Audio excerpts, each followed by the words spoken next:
आज बच्चों हम समझने जा रहे हैं राइबोसोम के बारे में। राइबोसोम होते क्या है? सेल में जितने भी सेल ऑर्गेनल्स हम जानते हैं उनमें सबसे छोटे ऑर्गेनल्स की अगर हम बात करें तो वो राइबोसोम है। राइबोसोम है बहुत छोटा, लेकिन सेल के लिए बहुत इंपॉर्टेंट है क्योंकि यही सेल के प्रोटीन का सिंथेसिस करता है। तो ribosome smallest cell organelle but cell के लिए वेरी इंपॉर्टेंट क्योंकि यही अल्टीमेटली प्रोटीन सिंथेसिस करता है। अगर हम राइबोसोम की बात करें तो ये बच्चों सेल है। इन सेल के अंदर ये बच्चों यहां पर ऐसे राइबोसोम प्रेजेंट होते हैं। ये राइबोसोम माइटोकॉन्ड्रिया के अंदर भी होते हैं, प्लास्टिड के अंदर भी होते हैं, ऐसे राइबोसोम फ्री भी होते हैं। और राइबोसोम बच्चों आप जानते होंगे ईआर की सरफेस के ऊपर भी ऐसे राइबोसोम लगे होते हैं। ईआर की सरफेस पर भी ऐसे राइबोसोम लगे होते हैं। तो सेल में राइबोसोम कई जगह होते हैं। साइटोप्लाज्म में होते हैं, ईआर की सरफेस पे होते हैं, माइटोकॉन्ड्रिया, प्लास्टिड, इनके अंदर बच्चों ये राइबोसोम प्रेजेंट होते हैं। अच्छा, ये बहुत छोटे हैं, ये काफी छोटे ऑर्गेनल्स होते हैं। आप देखो ये माइटोकॉन्ड्रिया, उसके अंदर राइबोसोम बैठा है, मतलब ये माइटोकॉन्ड्रिया, क्लोरोप्लास्ट इन सबसे बहुत ही छोटा होता है। राइबोसोम की अगर हम डिस्कवरी की बात करें तो इसको सबसे पहली बार देखा गया था जॉर्ज पेलाडे साइंटिस्ट ने। तो जॉर्ज पेलाडे साइंटिस्ट ने इसको 1953 में पहली बार देखा था। अच्छा, इसको देखने के लिए इलेक्ट्रॉन माइक्रोस्कोप का होना बहुत जरूरी है क्योंकि ये बहुत छोटा है, सिंपल माइक्रोस्कोप में नजर ही नहीं आता है। तो इलेक्ट्रॉन माइक्रोस्कोप आने के बाद ही इसकी प्रॉपर डिस्कवरी हो पाई। और डिस्कवरी किसने की थी? जॉर्ज पेलाडे। साइंटिस्ट का नाम इंपॉर्टेंट। अच्छा, साइंटिस्ट के नेम पर ही इसको स्पेशल नाम भी दिया जाता है, पेलाडे पार्टिकल्स। इन्हें हम पेलाड पार्टिकल के नाम से भी जानते हैं। साइंटिस्ट के नेम पर ही हम पेलाड पार्टिकल इनको कहते हैं। क्लियर? अच्छा, इनके चारों तरफ कोई मेम्ब्रेन नहीं होती है, तो ये हो जाता है मेम्ब्रेन लेस सेल ऑर्गेनल। कोई मेम्ब्रेन नहीं है तो इसीलिए इसको मेम्ब्रेन लेस कहा जाता है। ये क्वेश्चन आता है, कौन से ऑर्गेनल्स में मेम्ब्रेन नहीं है? राइबोसोम मेम्ब्रेन लेस होता है। साथ ही साथ ये प्रोटीन का फॉर्मेशन करता है, इसीलिए इन्हें कहा जाता है protein factory of the cell. ये बच्चों प्रोटीन की फैक्ट्री होती हैं क्योंकि इन्हीं के अंदर अल्टीमेटली प्रोटीन का सिंथेसिस होता है। क्लियर? अच्छा, यूनिवर्सल सेल ऑर्गेनल है। इनको यूनिवर्सल इसलिए कहा जाता है क्योंकि ये प्रोकैरियोट और यूकैरियोट दोनों सेल में मिलते हैं। जैसे यूकैरियोटिक सेल में राइबोसोम दिख रहे हैं, इसी तरह से प्रोकैरियोटिक सेल में भी राइबोसोम होते हैं। दोनों तरह की सेल में मिलते हैं, इसलिए इनको नाम दिया जाता है यूनिवर्सल सेल ऑर्गेनल। ये बच्चों हर जगह है, एक जगह यहां एक्सेप्शन आता है और वो होता है मेमेलियन आरबीसी। आप लोग जानते हैं आरबीसी जब मैच्योर हो जाती है तो उसमें से न्यूक्लियस को हटा देते हैं, माइटोकॉन्ड्रिया हटा देते हैं, कई ऑर्गेनल हटा देते हैं, तो उसमें राइबोसोम भी वहां पर हटा रखा है। तो मेमेलियन आरबीसी को छोड़कर बाकी हर लिविंग सेल के अंदर ये देखा जाता है, इसलिए इसको कहा जाता है यूनिवर्सल। हर जगह मिलता है तो यूनिवर्सल सेल ऑर्गेनल है। क्लियर? इसे बच्चों ऑर्गेनल विद इन ऑर्गेनल का नाम भी देते हैं। क्यों देते होंगे ऐसा आप मुझे बताइए। हाँ, बहुत सिंपल सा answer, organelle with in organelle इसलिए कहते हैं क्योंकि ये इन टू सेल ऑर्गेनल के अंदर है। माइटोकॉन्ड्रिया एक ऑर्गेनल है, ये माइटोकॉन्ड्रिया एक ऑर्गेनल है, उसके अंदर बैठा है, तो ऑर्गेनल के अंदर ऑर्गेनल है, इसलिए इसको नाम दिया जाता है ऑर्गेनल विद इन ऑर्गेनल। ये आ चुका है क्वेश्चन नीट में। ऑर्गेनल विद इन ऑर्गेनल किसको कहा जाता है? तो हम राइबोसोम को ही ऑर्गेनल विद इन ऑर्गेनल के नाम से जानते हैं। क्लियर? ये राइबोसोम के जो स्पेशल पॉइंट है ये सब आप ध्यान रखिएगा, वेरी इंपॉर्टेंट। अगर हम बात करें, ये सबसे छोटा है, डायमीटर अगर निकाले तो 15 to 20 नैनोमीटर साइज का है। ये नैनोमीटर में होता है। माइटोकॉन्ड्रिया, प्लास्टिड, गोल्जी बॉडी जो हमने पढ़ा है वहां सब माइक्रोमीटर में था, ये नैनोमीटर में है, मतलब ये बहुत छोटा है। तो ये बहुत ही छोटे सेल ऑर्गेनल्स होते हैं। तो सेल में जितने भी ऑर्गेनल है उनमें सबसे स्मॉलेस्ट राइबोसोम। तो राइबोसोम है छोटा लेकिन बहुत इंपॉर्टेंट क्योंकि यही अल्टीमेटली प्रोटीन का सिंथेसिस करता है। जो बात यहां समझाई, क्लियर हुई अच्छे से? राइबोसोम के टाइप की बात करें, ये 2 टाइप्स के होते हैं, 70S, 80S। 70S कहां मिलता होगा? Present in both prokaryotic and eukaryotic cell. Prokaryote, eukaryote दोनों सेल के अंदर मिलता है। अब बात आती है प्रोकैरियोट में कहां पर राइबोसोम होते हैं। अच्छा, ये तो ध्यान रखना है, प्रोकैरियोट में राइबोसोम 70S होते हैं। और ये कहां मिलते हैं? तो ये, अच्छा, 80S वाला तो यूकैरियोटिक सेल में ही मिलता है। प्रोकैरियोटिक सेल के अंदर ये प्रेजेंट होता है साइटोप्लाज्म के अंदर और साथ ही साथ सरफेस ऑफ प्लाज्मा मेम्ब्रेन। इसे आप ऐसे समझ सकते हो, जैसे ये प्रोकैरियोटिक सेल है, क्लियर, ये बाहर की तरफ इसकी सेल वॉल, ये सेल वॉल और ये सेल मेम्ब्रेन। इस सेल मेम्ब्रेन के अंदर यहां बच्चों साइटोप्लाज्म में ये राइबोसोम लगे हैं, जैसे साइटोप्लाज्म में होते हैं, या फिर इसकी यहां पर ये सेल मेम्ब्रेन की सरफेस से बाइंड हो जाते हैं। तो ये भी बच्चों 70s है और ये भी 70s है। तो बैक्टीरिया के अंदर हर जगह जहां पर भी राइबोसोम में 70s है, और दो ही जगह हो सकते हैं, या तो साइटोप्लाज्म में या उसकी मेम्ब्रेन से ऐसे अटैच भी देखे गए हैं। क्लियर।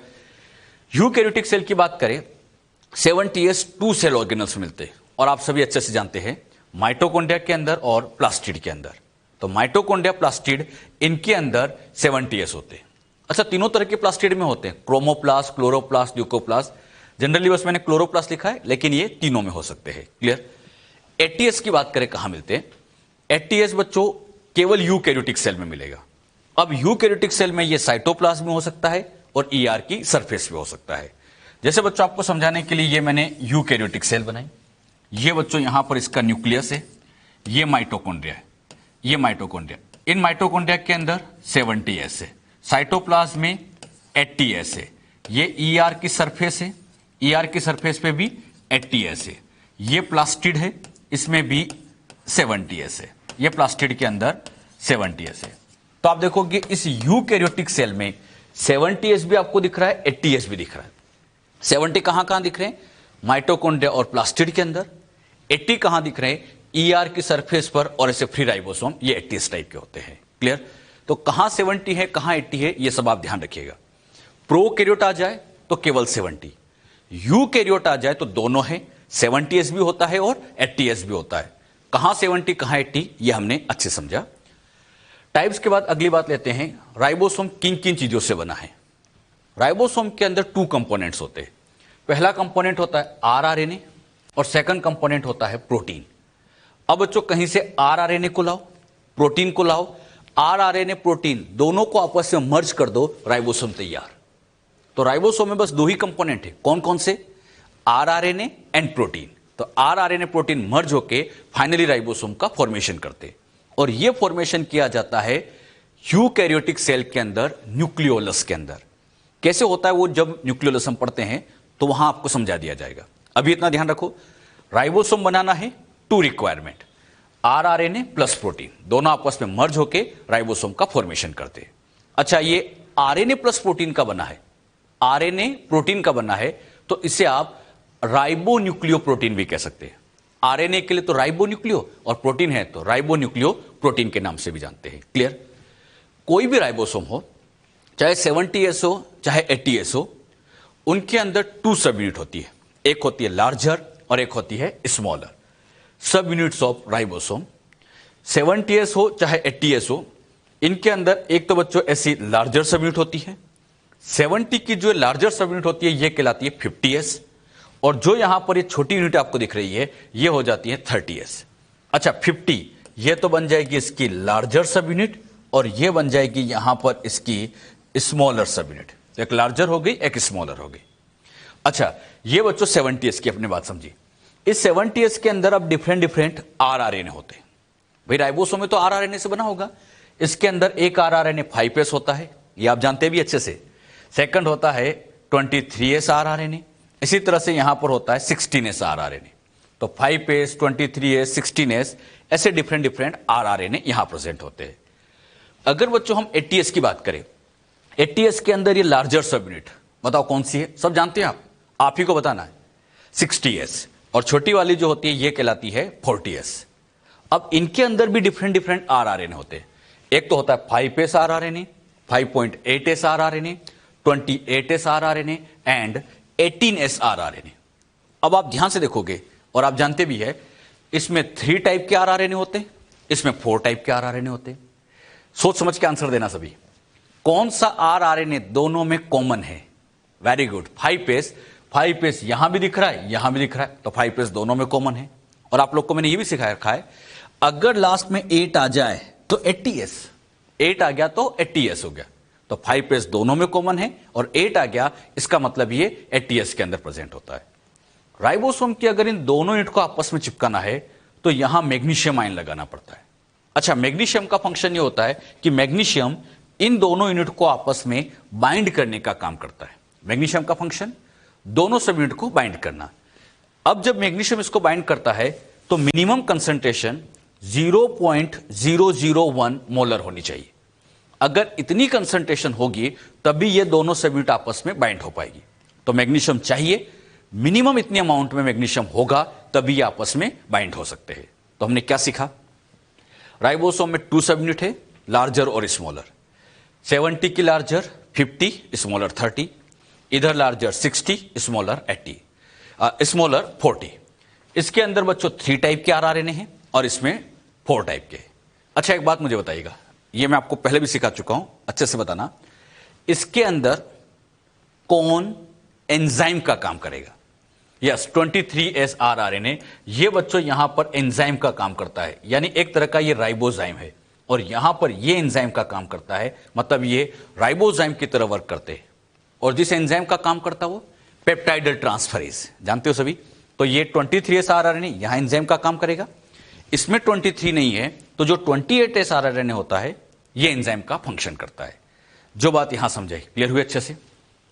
समझ में आया सबको? ये राइबोसोम के अंदर बच्चों हम एक वर्ड लिखते हैं एस। अब बात आती है एस क्या चीज होती है? एस का मतलब होता है स्वेडबर्ग यूनिट, या इसे हम सेडिमेंटेशन रेट भी कहते हैं। एस फॉर स्वेडबर्ग या सेडिमेंटेशन रेट होती है। सेडिमेंटेशन रेट का मतलब होता है, जैसे ये टेस्ट ट्यूब है, इसके अंदर बच्चों ये कोई पार्टिकल्स है, ये कोई पार्टिकल्स है।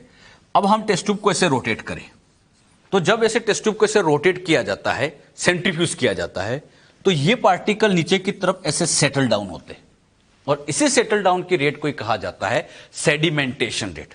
सेडिमेंट होना मतलब नीचे बैठना, तो ऐसे नीचे बैठने की जो रेट होती है इसी को हम सेडिमेंटेशन रेट कहते हैं। सेडिमेंटेशन रेट का फायदा यह होता है कि इससे हम साइज और डेंसिटी का एक इनडायरेक्ट मेजरमेंट कर सकते हैं, मतलब एक आइडिया लगा सकते हैं।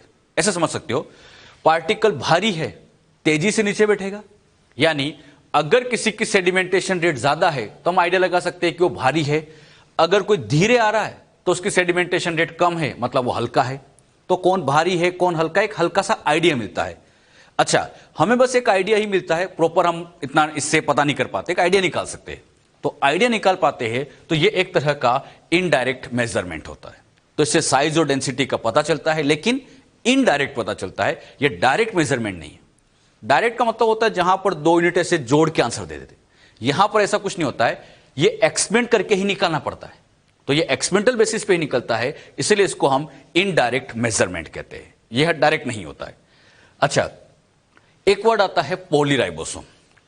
पॉलीराइबोसोम का मतलब होता है, जैसे बच्चों ये एक एमआरएनए, अब इसके ऊपर बहुत सारे राइबोसोम जुड़ जाए तो उसी को पॉलीराइबोसोम कहते हैं। पॉली मतलब बहुत सारे, तो एमआरएनए पर कई राइबोसोम का जुड़ना। जैसे समझो ये राइबोसोम जुड़ा जो प्रोटीन बना रहा है, इसी तरह से ये राइबोसोम बाइंड है, प्रोटीन बना रहा है, ये राइबोसोम बाइंड है, प्रोटीन बना रहा है। तो ऐसे यहां पर कई राइबोसोम अटैच है।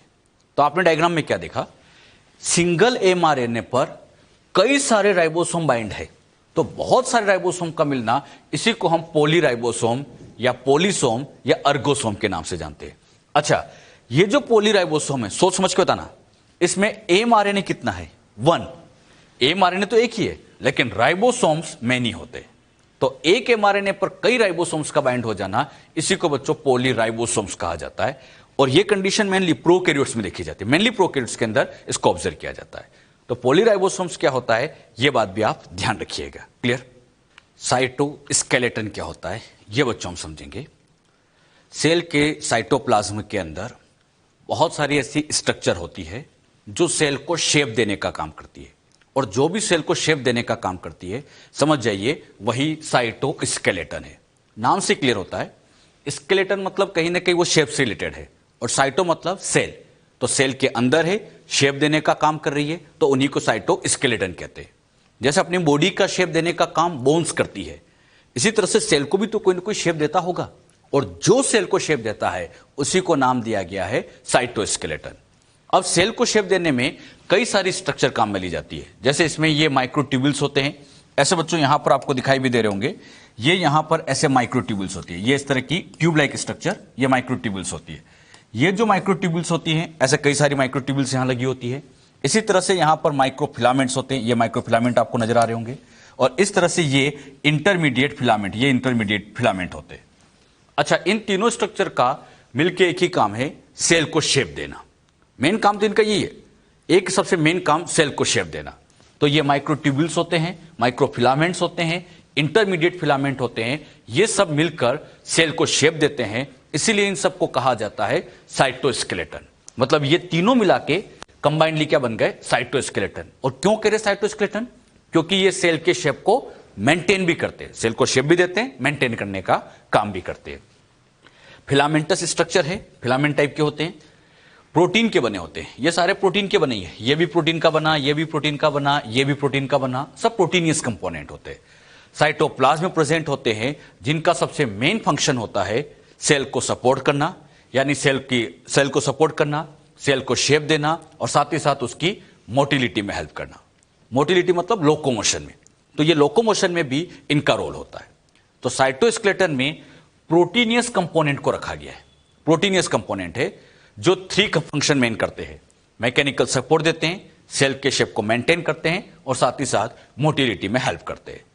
अच्छा, इनमें कौन कौन से कंपोनेंट आते हैं, तो इसमें 3 कंपोनेंट पे सबसे पहला माइक्रोट्यूब्यूल, माइक्रोफिलामेंट और इंटरमीडिएट फिलामेंट।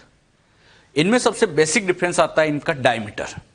अगर हम इनका डायमीटर निकाले, ये अप्रोक्सीमेटली 25 नैनोमीटर साइज के होते हैं, ये अप्रोक्सीमेटली 6 to 7 नैनोमीटर साइज के होते हैं, और इनका डायमीटर इन दोनों के बीच में होता है। और बीच में होता है इसलिए इंटरमीडिएट कहा। ये इंटरमीडिएट क्यों नाम दिया, डायमीटर इनका माइक्रोट्यूब्यूल माइक्रोफिलामेंट के बीच में है, इसलिए इनको इंटरमीडिएट कहते हैं। इनका डायमीटर आता है 8 to 12, मतलब 25 और 6 to 7 के बीच में है, और बीच में डायमीटर, इसलिए इसको क्या कहा गया, इंटरमीडिएट फिलामेंट्स कहा जाता है। तो साइटोस्केलेटन में ये 3 मेन कंपोनेंट है, और ये तीनों ही कंपोनेंट प्रोटीन के बने होते हैं। इन्हीं तीनों कंपोनेंट को एक एक करके हम डिटेल में समझेंगे। सबसे पहले माइक्रोट्यूब्यूल। माइक्रोट्यूब्यूल ये बच्चों ट्यूबुलिन प्रोटीन से बना होता है। इस तरह का ये एक ट्यूबुलिन प्रोटीन है। ये ट्यूबुलिन एग्जैक्टली क्या है बच्चों, ट्यूबुलिन प्रोटीन है, ये प्रोटीन है। अब ये ट्यूबुलिन प्रोटीन यहां के एक अटैच हुआ, फिर ये ट्यूबुलिन प्रोटीन है। ऐसे यहां पर कई ट्यूबुलिन प्रोटीन आपस में ऐसे अटैच होते जाते, ऐसे अटैच होते जाते, ऐसे यहां पर 1 2 3 4 5 6 7 8 9 10 11 12 13 ऐसे 13 ट्यूबुलिन प्रोटीन अटैच होते हैं और एक ऐसी रिंग बना लेते हैं। अच्छा, क्या सिखाया अभी मैंने, ये ट्यूबुलिन, ऐसे ट्यूबुलिन आपस में अटैच होते जाते हैं तो एक रिंग बन जाती है। आपको समझाने के लिए रिंग मैंने फिर से यहां बनाई। अब इसके ऊपर क्या होता है, इसी 13 की एक रिंग और आके जुड़ती है, ये और जुड़ गई, इसके ऊपर एक रिंग और आके जुड़ गई, एक रिंग और आके जुड़ गई। अच्छा, ये सब ट्यूबुलिन की रिंग जुड़ती जा रही है, और जब ये रिंग के ऊपर रिंग के ऊपर रिंग ऐसे जुड़ती जा रही है, तो इससे ये जो होलो स्ट्रक्चर बनी है, अब इसी होलो स्ट्रक्चर को कहा गया माइक्रोट्यूब्यूल, जिसके अंदर ये बेसिक कंपोनेंट है ट्यूबुलिन। क्या सिखा है कुछ समझना, ये छोटा पार्ट ट्यूबुलिन, लेकिन ये जो पूरी होलो स्ट्रक्चर बनी है इसी को हम कह देते हैं माइक्रोट्यूब्यूल। और स्ट्रक्चर बड़ी आसान है, इसके ऊपर ऐसे रिंग के ऊपर रिंग जोड़ते जाओ, ये होलो स्ट्रक्चर तैयार हो जाएगी, यही माइक्रोट्यूब्यूल होता है। तो माइक्रोट्यूब्यूल की क्या खास बात है, ये बच्चों ट्यूबुलिन प्रोटीन का बना होता है, ये होलो स्ट्रक्चर होती है, सेंटर में आप देख रहे हैं होलो है, साथ ही साथ इनका डायमीटर 25 नैनोमीटर होता है। फंक्शन की बात करें, अच्छा डायमीटर मतलब ये वाली बात आती है, ये इनका डायमीटर, तो इनका डायमीटर 25 नैनोमीटर की रेंज में होता है।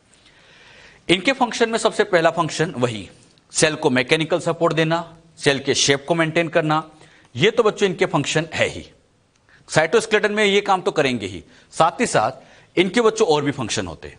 इनके फंक्शन में ही अगला फंक्शन आता है सिलिया फ्लैजिला की स्ट्रक्चर बनाना, और सिलिया फ्लैजिला वही मोटिलिटी में हेल्प कर देंगे। इसी तरह से सेंट्रियोल की स्ट्रक्चर बनाते हैं, जैसे बच्चों ये सिलिया फ्लैजिला। सिलिया फ्लैजिला के बारे में आगे हम समझेंगे। सिलिया फ्लैजिला की स्ट्रक्चर में से माइक्रोट्यूब्यूल्स होती है, तो ये माइक्रोट्यूब्यूल ही सिलिया फ्लैजिला बनाते हैं, इन्हीं से सिलिया फ्लैजिला बना होता है। अच्छा, सेंट्रियोल नाम सुना होगा आपने, सेंट्रियोल की स्ट्रक्चर भी हम समझेंगे, आप देखिएगा वो भी माइक्रोट्यूब्यूल का ही बना होता है। तो ये सब माइक्रोट्यूब्यूल से बने कंपोनेंट्स होते हैं। इसी का एक बड़ा अच्छा फंक्शन होता है सेल डिवीजन के टाइम पर स्पिंडल फाइबर बनाना। आप लोग सभी जानते हैं जब बच्चों सेल का डिवीजन होता है तो उस टाइम इन क्रोमोसोम को मूव कराने के लिए से फाइबर लगे होते हैं, और ये जो फाइबर आपको दिखाई दे रहे हैं इन्हीं फाइबर्स को कहा जाता है स्पिंडल फाइबर। तो यहां पर ऐसे फाइबर की जरूरत पड़ती है जिन्हें हम स्पिंडल फाइबर कहते हैं, और ये स्पिंडल फाइबर भी माइक्रोट्यूब्यूल का ही बना है। स्पिंडल फाइबर भी किसका बना होता है, माइक्रोट्यूब्यूल का। तो ये भी माइक्रोट्यूब्यूल से बने कंपोनेंट होते हैं। जो बात यहां पर आपको समझाई, क्लियर हुई। माइक्रोट्यूब्यूल क्या है एक बार फिर समझना, होलो स्ट्रक्चर होती हैं, ये ट्यूबुलिन प्रोटीन से बनी है जो ये सारे फंक्शन करती है। क्वेश्चन आता है स्पिंडल फाइबर कौन से प्रोटीन का बना है, ट्यूबुलिन प्रोटीन या आप माइक्रोट्यूब्यूल कह सकते हो। बात समझ में? तो सीलिया, फ्लैजिला, सेंट्रियोल इन सब की स्ट्रक्चर बनाने में भी माइक्रोट्यूब्यूल का रोल है। अच्छा, माइक्रोट्यूब्यूल का एक रोल और यह भी देखा गया है कि सेल के अंदर मान लीजिए इस वेसाइकल को ट्रांसपोर्ट करना है, तो ऐसे वेसाइकल को ट्रांसपोर्ट करने में भी यही माइक्रोट्यूब्यूल मदद करते हैं। तो एक फंक्शन और चाहे तो इसको आप नोट कर लीजिएगा, वेसाइकल को सेल में ट्रांसपोर्ट करने में भी माइक्रोट्यूब्यूल का ही रोल होता है। ऐसा क्वेश्चन आ चुका था एक बार, तो वेसाइकल ट्रांसपोर्ट में माइक्रोट्यूब्यूल का रोल देखा गया है। तो माइक्रोट्यूब्यूल क्या होता है यह हमने सीखा। अगले नंबर पे हम लेते हैं और वो है माइक्रोफिलामेंट। माइक्रोफिलामेंट बच्चों ये एक्टिन प्रोटीन से बने कंपोनेंट है। ऐसा समझिएगा, ये प्रोटीन यहां पर एक्टिन प्रोटीन है, फिर से यहां पर ये बनाया एक्टिन प्रोटीन, ये एक्टिन प्रोटीन, ये एक्टिन प्रोटीन, ऐसे यहां पर actin protein, actin protein, actin protein ऐसे अटैच होते जाते हैं। ये सारे एक्टिन अटैच होते जा रहे हैं। जब ऐसे कई सारे एक्टिन प्रोटीन अटैच होते जाते हैं, इन्हीं एक्टिन प्रोटीन के अटैच होने से ये एक सॉलिड स्ट्रक्चर डेवलप होती है। इसी सॉलिड स्ट्रक्चर का नाम माइक्रोफिलामेंट से, ये जो सॉलिड स्ट्रक्चर बनी, नाम बोलो माइक्रोफिलामेंट। अगर हम इनका ये डायमीटर निकालें तो इनका डायमीटर बहुत कम आता है। इनका डायमीटर आता है सॉलिड स्ट्रक्चर 6 to 7 नैनोमीटर का। तो ध्यान रखना, माइक्रोट्यूब्यूल होलो था लेकिन माइक्रोफिलामेंट सॉलिड स्ट्रक्चर है। अच्छा, इनके फंक्शन की बात करें, ये भी साइटोस्केलेटन में ही आते हैं, मतलब इनका फंक्शन भी वही मैकेनिकल सपोर्ट करना, सेल के शेप को मेंटेन करना, लेकिन और भी काम कर सकते हैं। अच्छा, एक्टिन प्रोटीन वर्ड कहां सुना है आपने? मसल में। तो जब मसल का कॉन्ट्रैक्शन होता है तो मसल कॉन्ट्रैक्शन में भी इन्हीं का बहुत इंपॉर्टेंट रोल होता है। तो मसल कॉन्ट्रैक्शन में भी इसका रोल देखा गया है। एक बार तो नीट में ऐसा क्वेश्चन आ गया था, सॉलिड स्ट्रक्चर 6 to 7 नैनोमीटर की जो मसल कॉन्ट्रैक्शन में इन्वॉल्व होती है, नाम बताइए। क्या नाम आएगा बच्चों? माइक्रोफिलामेंट। अच्छा, इन्हीं का रोल सेल डिवीजन में भी होता है, स्पेशली एनिमल में साइटोकाइनेसिस के टाइम पर। जब बच्चों एनिमल सेल में साइटोकाइनेसिस होगा तो आगे हम सीखेंगे भी, साइटोकाइनेसिस के टाइम पर ऐसी फरो बनती है और इस फरो को बनाने के लिए यहां पर ऐसी एक रिंग बनाई जाती है। ये रिंग माइक्रोफिलामेंट की ही बनी होती है। तो माइक्रोफिलामेंट ऐसे फरो बनाने का काम करती है, जिससे फाइनली दोनों साइड से फरो पास में आके सेल को डिवाइड करा देती है। तो सेल डिवीजन में भी इन माइक्रोफिलामेंट एक्टिन प्रोटीन का बहुत बड़ा रोल है। अच्छा, माइक्रोट्यूब्यूल ट्यूबुलिन प्रोटीन से बना, ये एक्टिन प्रोटीन से बना, ये सब प्रोटीनियस कंपोनेंट ही है। क्लियर? तो इसके क्या फंक्शन है ये हमने सीखा। अगले नंबर पे आता है इंटरमीडिएट फिलामेंट। इंटरमीडिएट फिलामेंट ये लेमिन प्रोटीन के बने होते हैं, और भी कई टाइप के प्रोटीन्स होते हैं इसमें, केराटिन प्रोटीन भी इसमें आता है। ये बच्चों खास बात क्या है, ये न्यूक्लियस को शेप देने में बहुत इंपॉर्टेंट रोल रखते हैं। आगे जब हम न्यूक्लियस की स्ट्रक्चर पढ़ेंगे तो न्यूक्लियस की ये जो इनर मेम्ब्रेन आपको दिख रही है, इसके ठीक नीचे ऐसे बच्चों न्यूक्लियर लेमिला बनती है। ये न्यूक्लियर लेमिला कोई और नहीं, ये लेमिन प्रोटीन मतलब इंटरमीडिएट फिलामेंट से बना होता है। और ये यहां पर ऐसे कई सारे होते हैं, ऐसे यहां पर ये लगे होते हैं, ऐसे ये यहां पर अटैच होते हैं। और ये जो न्यूक्लियर लेमिना है, ये अल्टीमेटली न्यूक्लियस को शेप देती है। अगर यहां से इस न्यूक्लियर लेमिना को हटा दो तब तो फिर न्यूक्लियस का कोई प्रॉपर शेप नहीं रहेगा। तो न्यूक्लियस को शेप देने में इस न्यूक्लियर लेमिना का रोल है, और ये न्यूक्लियर लेमिना कोई और नहीं, एक तरह का इंटरमीडिएट फिलामेंट ही है। मतलब ये भी शेप देने का ही काम करती है। हाँ, इनका डायमीटर आता है, ये भी solid structure, diameter 8 to 12 nanometer की रेंज में होता है।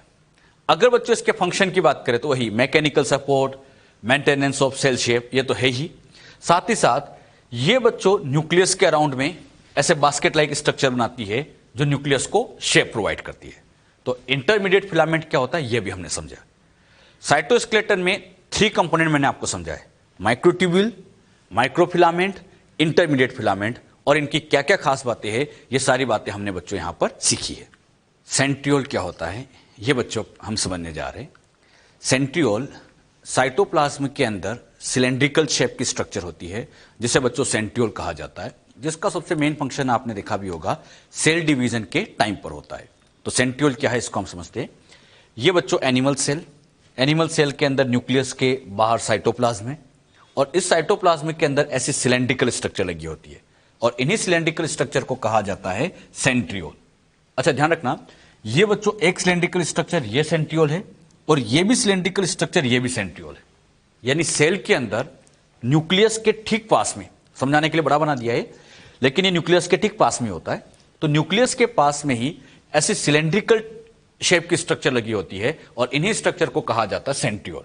और याद रखना, एक सेल के अंदर हमेशा दो सेंट्रियोल मिलते हैं और दोनों सेंट्रियोल एक दूसरे के परपेंडिकुलर 90 डिग्री के एंगल पे रहते हैं। ये राइट एंगल पे रहते हैं, एक दूसरे से 90 डिग्री के एंगल पे रहेंगे।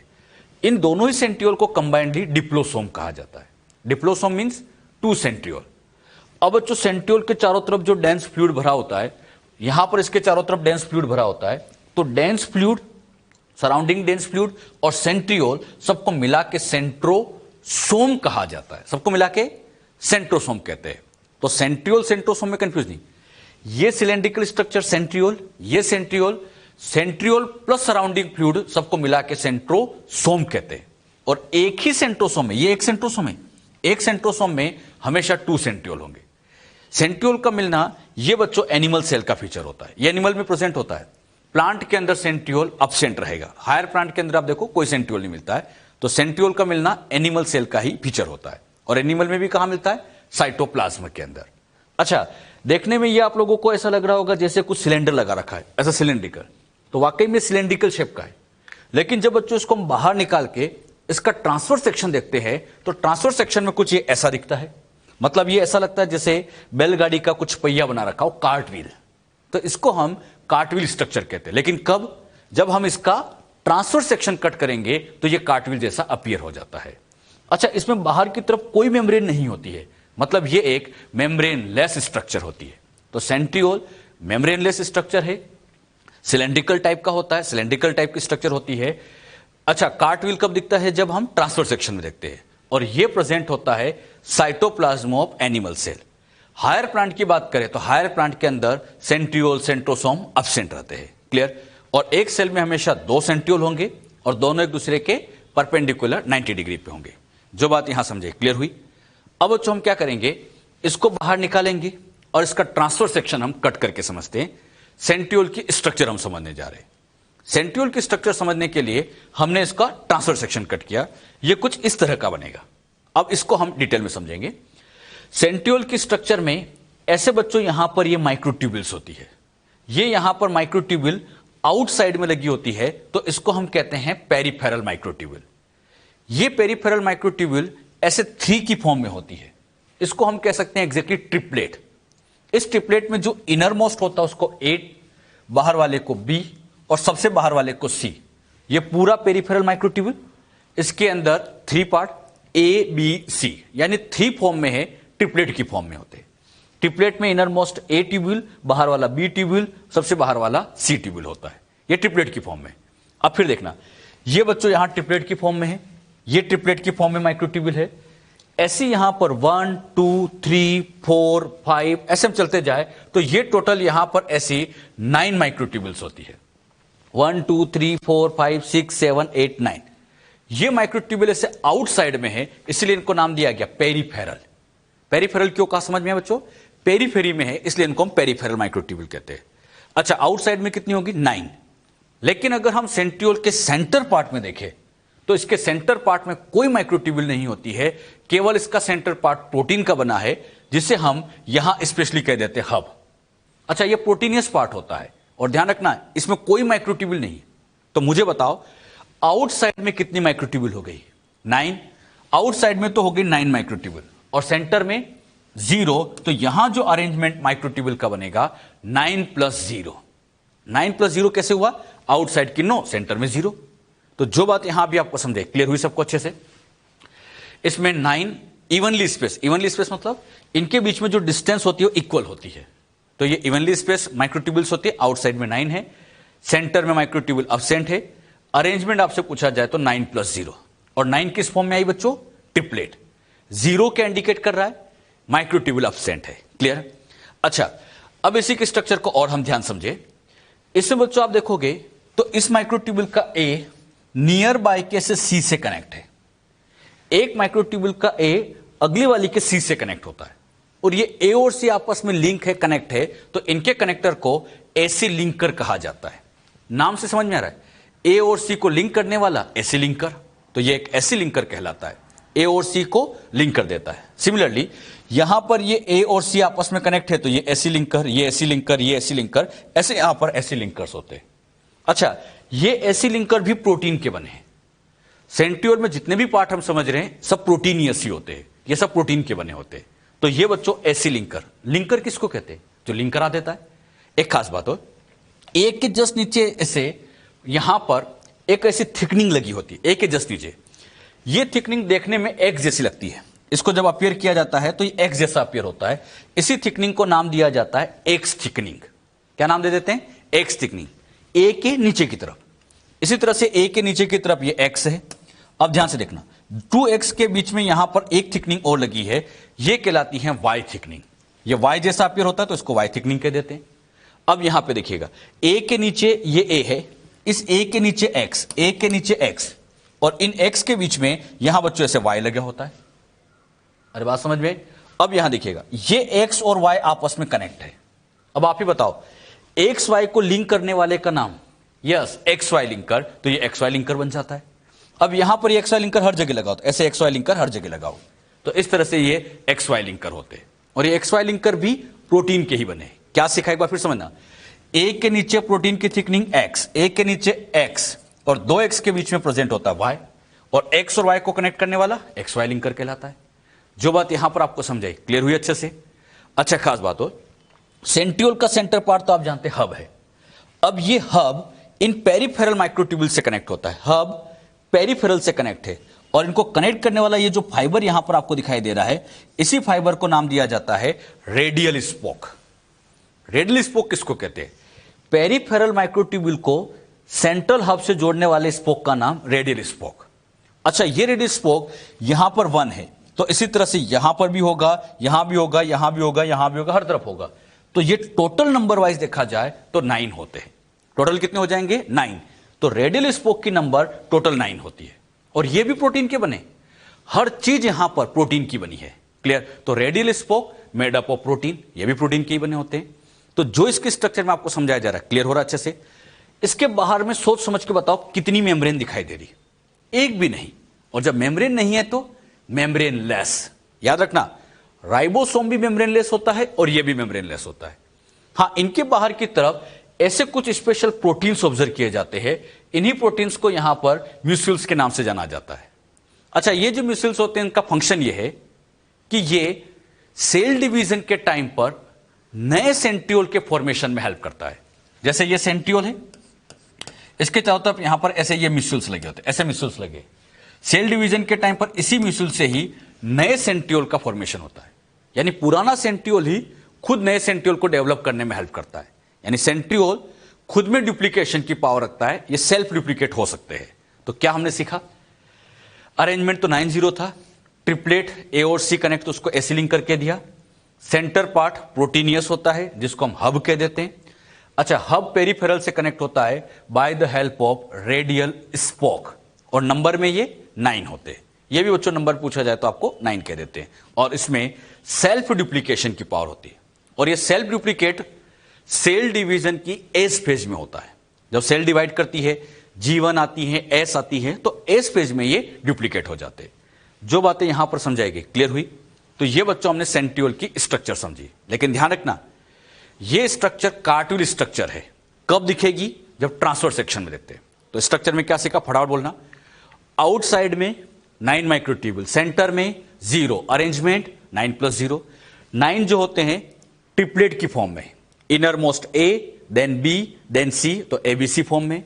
फिर एक का ए अगले के सी से कनेक्ट है, तो ये ऐसी लिंकर। सेंटर पार्ट हब कहलाता है। पेरिफेरल से कनेक्ट करने वाले का नाम रेडियल स्पोक होता है, और बाहर की तरफ ऐसे म्यूसिल्स लगे होते हैं। तो इसकी स्ट्रक्चर बहुत सिंपल है, डायग्राम में देख के सब कुछ बड़े इजीली समझ सकते हैं। हम बच्चों सेंट्रियोल के फंक्शन की बात करें, सेंट्रियोल क्या फंक्शन करता है? सेंट्रियोल का पहला फंक्शन होता है formation of basal body of cilia and flagella. जब बच्चों हम सिलिया फ्लैजिला की स्ट्रक्चर समझते हैं, तो सिलिया फ्लैजिला, ये सिलिया फ्लैजिला है, इनके स्ट्रक्चर में एक कंपोनेंट होता है जिसको बेसल बॉडी कहा जाता है। ये बेसल बॉडी कहलाता है, और ये बेसल बॉडी कोई और नहीं, सेंट्रियोल से ही डेवलप होता है। मतलब यही सेंट्रियोल बेसल बॉडी का फॉर्मेशन करता है। तो बेसल बॉडी का फॉर्मेशन सेंट्रियोल से होता है। और ध्यान रखना बेसल बॉडी किसका पार्ट है, सिलिया और फ्लैजिला। तो सिलिया फ्लैजिला के स्ट्रक्चर में ऐसी बेसल बॉडी होती है जो अल्टीमेटली सेंट्रियोल से बनी होती है। इसी का एक बड़ा अच्छा फंक्शन आता है सेल डिवीजन। सेल डिवीजन के टाइम पर स्पिंडल फाइबर को अटैच करने का काम ये सेंट्रियोल ही कराते हैं। जब बच्चों सेल डिवाइड करती है, ये स्पिंडल फाइबर आपको दिख रहे हैं। स्पिंडल फाइबर यहां तो क्रोमोसोम से जुड़े हैं, लेकिन यहां पर जिस स्ट्रक्चर से अटैच होते हैं ये सेंट्रियोल है। ये सेंट्रियोल दिख रहे हैं बच्चों, ये सेंट्रियोल दिखाई दे रहे हैं। तो सेंट्रियोल का काम होता है ऐसे स्पिंडल फाइबर को अटैच करने में, मतलब डिवीजन में भी इसका इंपॉर्टेंट रोल है। तो कहां का इसका रोल है ये बच्चों हमने समझा। तो इसके फंक्शन क्लियर हुए। एक तो बेसल बॉडी बनाता है, सेल डिवीजन में भी इसका इंपॉर्टेंट रोल होता है। तो सेंट्रियोल क्या होता है सब कुछ हमने समझा। एनिमल सेल में प्रेजेंट है, हायर प्लांट में एब्सेंट होता है, मेम्ब्रेनलेस है, कार्टविल स्ट्रक्चर होती है, और क्या ये फंक्शन परफॉर्म करता है ये सब हमने सीख लिया है। हम बच्चों अब सिलिया एंड फ्लैजिला के बारे में समझेंगे। सिलिया और फ्लैजिला क्या होता है। ये बच्चों पैरामीशियम है। पैरामीशियम की बॉडी के ऊपर आप देखोगे कई सारे छोटे छोटे स्मॉल प्रोसेस लगे होते हैं, और ये जो स्मॉल प्रोसेस यहां पर आपको दिखाई दे रहे हैं इन्हीं को कहा जाता है सिलिया। सिलिया आप देख रहे हैं नंबर में बहुत सारे होते हैं, हाँ साइज वाइज छोटे हैं लेकिन नंबर में ये बहुत सारे लगे होते हैं। ऐसे पैरामीशियम की सरफेस पे से सिलिया होते हैं। फ्लैजिला की बात करें, ये बच्चों क्लेमाइडोमोनास है। इस क्लेमाइडोमोनास में आप देखोगे ऐसे लॉन्ग एक्सटेंशन आपको दिखाई दे रहे हैं, और यही लॉन्ग एक्सटेंशन कहलाते हैं फ्लैजिला। सिलिया और फ्लैजिला में क्या बेसिक डिफरेंस होता होगा ये तो आपको डायग्राम में वैसे दिख रहा होगा कि ये स्मॉल साइज के दिख रहे हैं, ये लॉन्ग साइज के दिख रहे हैं। अच्छा, इनकी नंबर बहुत सारी दिख रही है, इनकी नंबर बहुत कम होती है। तो इनमें बच्चों ये डिफरेंस तो होता है, लेकिन अगर मैं इनकी इंटरनल स्ट्रक्चर देखूं तो दोनों की इंटरनल स्ट्रक्चर, चाहे सिलिया की बात करें चाहे फ्लैजिला की बात करें, दोनों की इंटरनल स्ट्रक्चर सेम होती है। तो इंटरनली ये सेम है, इंटरनली सेम है, हाँ, लेकिन इनमें कुछ तो डिफरेंस है। पहले मैं इनमें क्या क्या और डिफरेंस होते हैं वही मैं क्लियर करता हूं। तो हम बच्चों सिलिया और फ्लैजिला में कुछ डिफरेंस यहां पर समझ लेते हैं। सिलिया में पहला डिफरेंस आता है कि इसकी साइज छोटी होती है, तो ये शॉर्टर साइज के होते हैं। फ्लैजिला लॉन्ग साइज के होते हैं, ये अप टू 150 माइक्रोमीटर तक की साइज के देखे गए हैं। क्लियर। सिलिया की एक और खास बात ये होती है कि नंबर में बहुत ज्यादा है, डायग्राम में साफ दिख भी रहा है, और फ्लैजिला की नंबर बहुत कम होती है, फ्यू इन नंबर। क्लियर। ये दो बात तो हमने डायग्राम से समझी है। सिलिया की एक खास बात और ये देखी जाती है, cilia beat in a coordinated manner. Coordinated manner से मतलब सरफेस के ऊपर ये जितने भी यहां पर सिलिया लगे होते हैं, ये ऐसे सिलिया लगे होते हैं, तो ये सिलिया एक साथ नीचे आते हैं, एक साथ ऊपर जाते हैं। मतलब जैसे ऐसे सरफेस के ऊपर कई सारे सिलिया लगे हुए, तो ये एक साथ ऐसे नीचे आएंगे, फिर ये एक साथ ऊपर जाएंगे, एक साथ नीचे एक साथ ऊपर। मतलब इन सब में आपस में कोऑर्डिनेशन होता है, और इसीलिए इनकी मूवमेंट को हम कहते हैं कोऑर्डिनेटेड मूवमेंट। जस्ट लाइक ओर, इनकी मूवमेंट को ओर लाइक मूवमेंट कहा जाता है। ओर जानते हैं, बोट को चलाने के लिए आपने देखा होगा उसमें चप्पू की हेल्प से चलाया जाता है। चप्पू को हम इंग्लिश में कहें तो ओर। अगर किसी बोट को आगे ले जाना है, सपोज करो उसमें 5 पर्सन बैठे हैं, तो वो क्या करेंगे, पांचों के पांचों उस ओर को एक साथ आगे करेंगे, फिर एक साथ पीछे करेंगे, एक साथ आगे एक साथ पीछे। तो सब में क्या रहेगा, कोऑर्डिनेशन, और उसी कोऑर्डिनेशन से बोट आगे जाएगी। अब सपोज करो कि आगे वाला तो आगे की तरफ मूव कर रहा है, पीछे वाले पीछे से मूव कर रहे हैं, तो फिर बोट आगे जा ही नहीं पाएगी। मतलब उनमें कोऑर्डिनेशन होना चाहिए। सेम बात यहां पर भी है कि सिलिया के अंदर भी कोऑर्डिनेशन होता है, और इसी कोऑर्डिनेशन की वजह से ये प्रॉपर मूवमेंट कर पाते हैं। अच्छा, इनकी मूवमेंट जस्ट लाइक ओर होता है, इसलिए एनसीईआरटी लिखती भी है cilia beat in oar like movement. Oar मतलब चप्पू, नाव को चलाने के लिए जो चप्पू होते हैं, इस तरह की इनकी मूवमेंट होती है। क्लियर। इनकी मूवमेंट को पेंडुलर मूवमेंट कहा जाता है। पेंडुलर का मतलब ये होता है जैसे बच्चों पेंडुलम मूव करता है। आप लोगों ने पेंडुलम को देखा होगा, जैसे मान लीजिए ये यहां पर है, तो ये पेंडुलम क्या करता था, ऐसे मूव करता था, फिर ऐसे आता था, फिर ऐसे जाता था, ऐसे मूव करता है। घड़ी में भी आपने देखा होगा पेंडुलम होता है, ऐसे जाता है, फिर ऐसे आता है, ऐसे। तो ये बच्चों पेंडुलर मूवमेंट होती है। सेम मूवमेंट सिलिया की भी होती है, तो सिलिया की मूवमेंट को हम पेंडुलर मूवमेंट भी कह सकते हैं। ये ध्यान रखना, सिलिया ओर लाइक मूवमेंट शो करता है, देखने में ऐसे पेंडुलम जैसा लगता है, इसलिए इसको हम पेंडुलर मूवमेंट भी कहते हैं। कोऑर्डिनेशन के साथ ये काम करते हैं। फ्लैजिला की बात करें, फ्लैजिला में बच्चों आपस में कोऑर्डिनेशन नहीं होता, ये इंडिपेंडेंटली बीट करते हैं, मतलब इंडिपेंडेंटली मूव करते हैं, और इनकी मूवमेंट को अंड्यूलेटिंग मूवमेंट कहा जाता है। अंड्यूलेटिंग से मतलब होता है बिना किसी कोऑर्डिनेशन के ये मूवमेंट शो करते हैं। अंडुलेटिंग का एग्जैक्ट मतलब होता है वेव लाइक मोशन। जैसे बच्चों आपने क्या किया, एक लंबे से थ्रेड को लिया और एक हाथ से उसको झटका मारो। अच्छा, जैसे झटका मारोगे तो आप देखना उसमें से वेव बनती जाएगी, ऐसे वेव बनती जाती है। तो वो जो वेव लाइक मोशन होती है उसी को अंडुलेटिंग मोशन कहा जाता है। यहां पर भी होता है, यहां पे बच्चों इसके बेस से इसमें एनर्जी की वजह से झटका लगता है और जैसे झटका लगता है ये ऐसे वेव लाइक मोशन शो करते हैं और वेव लाइक मोशन को कहा जाता है अंडुलेटिंग मोशन। तो इसे हम अंडुलेटिंग मूवमेंट भी कह सकते हैं। सिलिया के फंक्शन की अगर बात करें तो सिलिया कई जगह काम में आता है। सिलिया का पहला फंक्शन तो है लोकोमोशन, ये तो आप सब जानते हैं, मूवमेंट। अच्छा, ये सेल की मूवमेंट करा सकता है, जैसे हम पैरामीशियम में देख ही रहे। पैरामीशियम में जैसे ये सिलिया मूव करेंगे पैरामीशियम की बॉडी आगे जाएगी। तो पैरामीशियम की सेल को कौन मूव कराता है? सिलिया। इसी तरह से हमारी बॉडी के अंदर भी सिलिया होते हैं। आप लोग सभी जानते हैं अपने रेस्पिरेटरी ट्रैक्ट के अंदर सिलिया होते हैं, लेकिन क्या उस सिलिया से हम मूवमेंट करते हैं? क्या हमारी सेल मूवमेंट करती है? नहीं। हमारे अंदर जो सिलिया होते हैं वो म्यूकस को बाहर फेंकने का काम करती है, यानी फ्लूइड को धक्का देने का काम करती है। तो हमारे अंदर सिलिया का फंक्शन होता है फ्लूइड की मूवमेंट। तो सिलिया दोनों तरह की मूवमेंट करा सकता है, सेल की मूवमेंट करा देता है पैरामीशियम के अंदर, फ्लूइड की मूवमेंट कराता है हमारी बॉडी के अंदर। अरे बात समझ में? तो ये दोनों तरह की मूवमेंट कर सकते हैं। इसी का एक फंक्शन आता है अटैचमेंट। अटैचमेंट का मतलब, मान लीजिए पैरामीशियम वाटर में मूव कर रहा है, इसे किसी सरफेस पे बाइंड होना है तो ये सिलिया से बाइंड होते हैं। तो सिलिया की हेल्प से ये अटैचमेंट भी शो करते हैं, साथ ही साथ फीडिंग में भी हेल्प करते हैं। मान लीजिए इनके साथ कोई फूड पार्टिकल अटैच हो गया तो ये सिलिया क्या करते हैं, उसको धक्का मारते हैं और ऐसे इंगल्प करने में हेल्प भी करा देते हैं। तो फूड को इंगल्प करने में भी इसका रोल होता है, यानी ये फीडिंग में भी हेल्प करते हैं। और सिलिया का एक बड़ा अच्छा फंक्शन होता है सेंसेशन। सेंसेशन का मतलब होता है अच्छे बुरे की पहचान। अगर इस सिलिया के साथ फूड पार्टिकल अटैच हुआ तब तो ये उसको चट कर गया, मतलब उसने अपनी बॉडी में ले लिया। लेकिन अगर इसके साथ कोई टॉक्सिक केमिकल अटैच हो जाए, सिलिया के साथ मान लीजिए कोई टॉक्सिक अटैच हुआ, तो ये अपनी बॉडी को दूर भगा ले जाएगा। मतलब सिलिया बड़ा समझदार है, इसे पता है कि कौन सेल के काम का है और कौन काम का नहीं है। अगर काम का है तो इसे चट कर जाता है, काम का नहीं है तो उसे दूर भगा ले जाता है। अच्छे बुरे की इसमें पहचान की पावर है, मतलब इसमें सेंसेशन की पावर है। क्लियर? तो सिलिया के कई फंक्शन है। मेन फंक्शन तो सेल्युलर मूवमेंट है ही, लेकिन और भी काम कर सकते हैं, अटैचमेंट, फीडिंग, सेंसेशन, ये सारे काम भी करते हैं। फ्लैजिला की बात करें तो इनका फंक्शन ओनली इन लोकोमोशन, ये केवल लोकोमोशन में हेल्प करते हैं।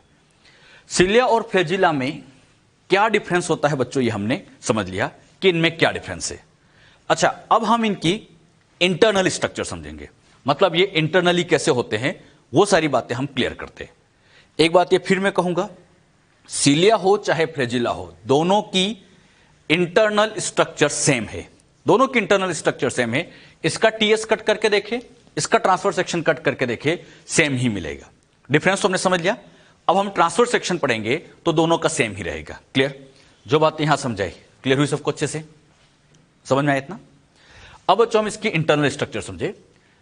अगर हम सिलिया फ्लैजिला की स्ट्रक्चर की बात करें, सिलिया सिंगुलर तो सिलियम कह देते हैं और सिंगुलर सिलियम। इसी तरह से फ्लैजिला अगर अकेला है तो उसको फ्लैजिलम नाम दे देते हैं। इनकी स्ट्रक्चर में खास बात ये होती है कि ये सेल मेम्ब्रेन की आउटग्रोथ है, hair like outgrowth of cell membrane. इसको ऐसे समझिएगा, ये बच्चों यहां पर सेल मेम्ब्रेन है, यही सेल मेम्ब्रेन आप ध्यान से देखोगे, ये सेल मेम्ब्रेन ऐसे बाहर की तरफ आउटग्रोथ कर गई। ये जो सेल मेम्ब्रेन चल रही थी ये ऐसे बाहर की तरफ आउटग्रोथ कर गई और यही आउटग्रोथ ही सिलिया फ्लैजिला है। तो सिलिया फ्लैजिला सेल मेम्ब्रेन की ही आउटग्रोथ होती है।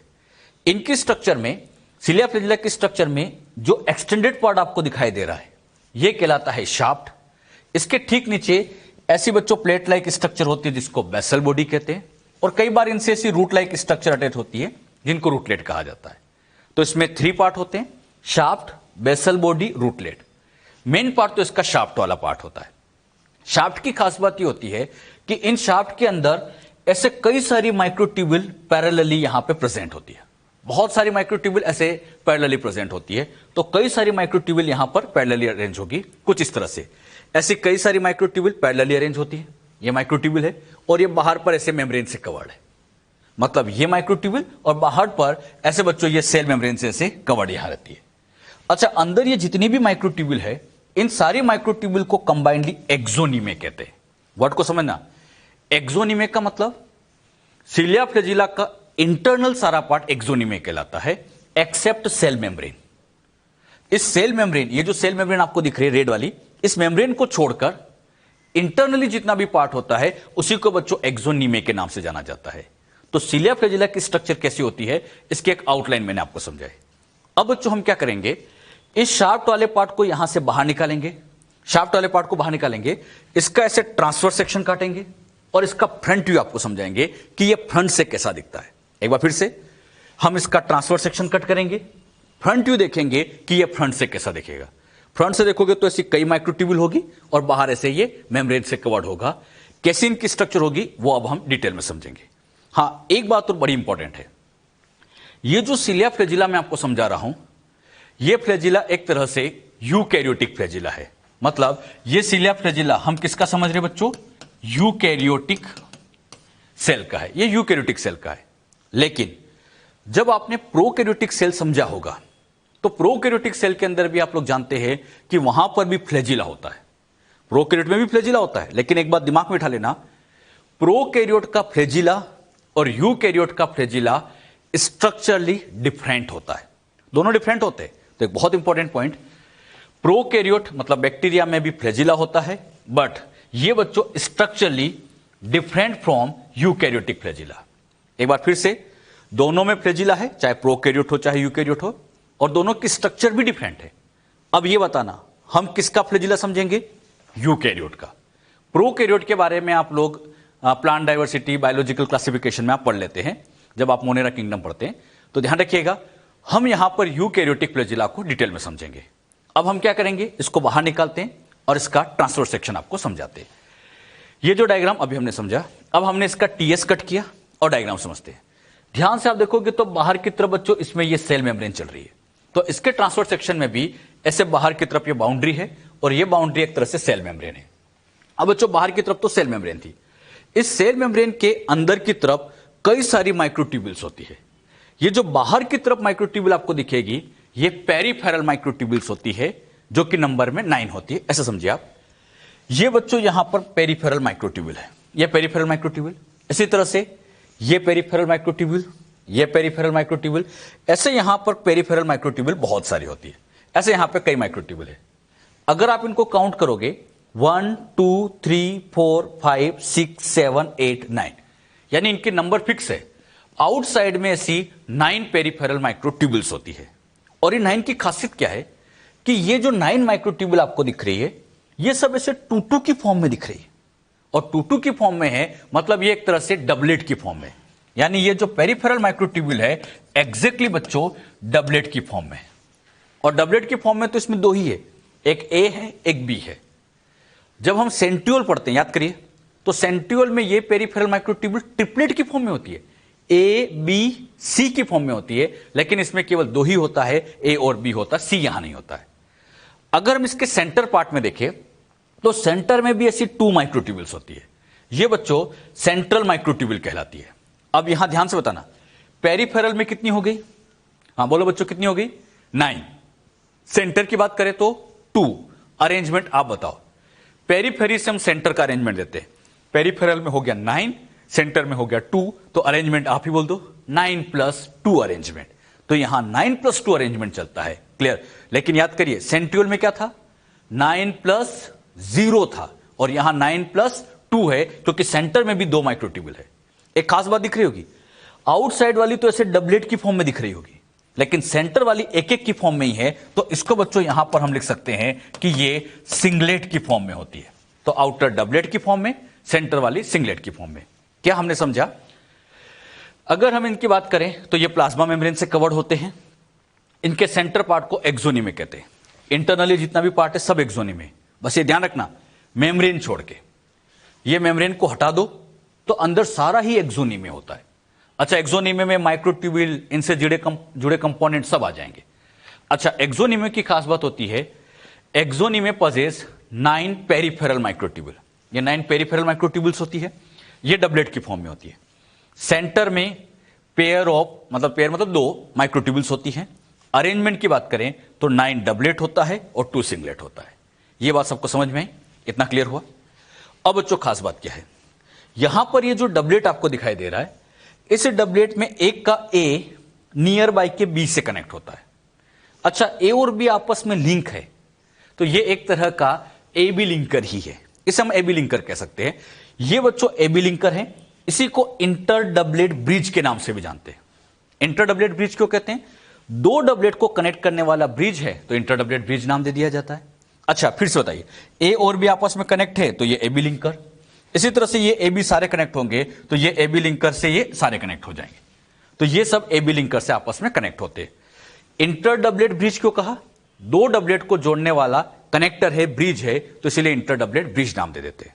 एक और खास बात, सेंटर में जो 2 माइक्रोट्यूबुल आपको दिख रही है, ये भी आपस में कनेक्ट होती है और ये आपस में कनेक्ट है, तो इनके कनेक्टर का नाम हो जाता है सेंट्रल ब्रिज।